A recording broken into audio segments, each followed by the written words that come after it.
In high-stakes environments, we often credit success to the grind. We focus on visible exhaustion, assuming that the most effort produces the greatest result. However, the most successful architects of industry rarely look exhausted. They look certain. Their movements suggest that the outcome has already been determined by variables established long before the first move was made. Sun Tzu views victory as a calculated alignment. It is the result of balancing 5 specific forces of reality. When these 5 forces are aligned, the environment dictates a specific outcome.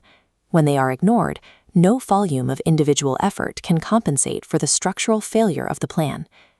The art of war, then, is governed by 5 constant factors to be taken into account in one's deliberations when seeking to determine the conditions obtaining in the field. The term constant refers to the fixed variables of conflict. These are persistent constraints defining human interaction, regardless of the era or industry. These constants operate independently of a leader's intent or the current market sentiment. They function as the objective laws of the strategic environment. Effective strategy requires a rigorous audit of these laws, ensuring that a plan is built upon a realistic assessment of the physics of competition. This pentagon represents a high-level audit for any competitive scenario. Before acting, a strategist evaluates their position across 5 distinct dimensions. The moral law measures whether a team is unified by a singular, cohesive purpose. Heaven and earth represent context.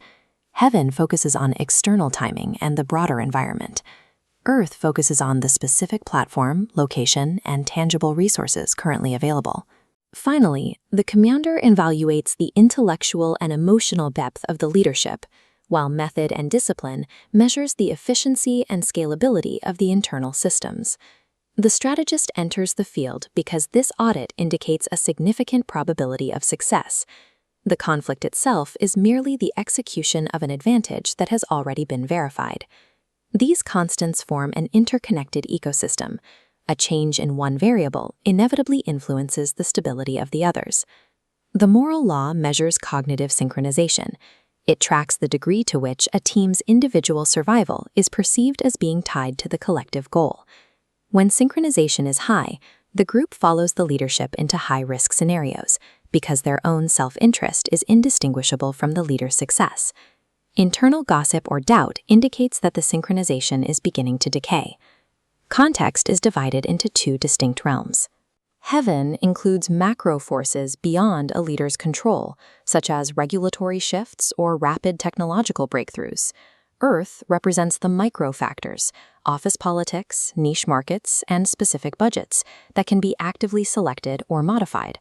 Career stagnation often occurs when a professional attempts to fight macro weather patterns, the forces of heaven, rather than relocating their efforts to more advantageous microground on Earth. These principles apply directly to personal professional advancement, whether you are managing a digital transformation or positioning yourself for an executive promotion. Sun Tzu identifies 5 virtues in a commander. In a modern corporate setting, these virtues manifest as emotional stoicism. When a project encounters a setback, a standard manager typically seeks to assign blame. A strategist, acting as a commander, absorbs the pressure, remains unshakable, and focuses on repairing the system itself. This consistent emotional control under pressure creates an aura of authority. It establishes a center of gravity within an organization that formal titles alone cannot replicate. Method and discipline focus on the mechanics of systemic warfare. Power is often embedded in the functional details of an organization's structure.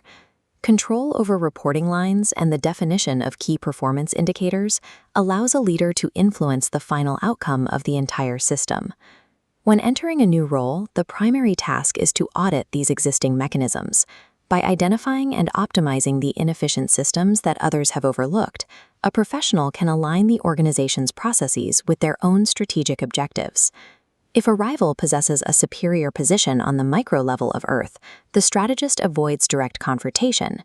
Instead, they wait for a shift in the macro forces of heaven or work to erode the rival's internal alignment. Success in systemic warfare is achieved by identifying and leveraging the specific constant where an opponent is most vulnerable. Consider the 5 constants as 5 distinct pillars supporting a career. Neglecting any one pillar while overinvesting in another creates a structural instability that eventually limits further growth. When you encounter professional friction, pause the reflexive impulse to simply work harder. Conduct an audit across the 5 constants to identify which specific pillar is failing. By addressing the specific structural weakness, the friction is reduced, allowing the strategy to move forward with significantly less resistance. You now have the framework to evaluate the forces of power. However, establishing these pillars is only the first step. You still need a way to measure your relative strength against an opponent.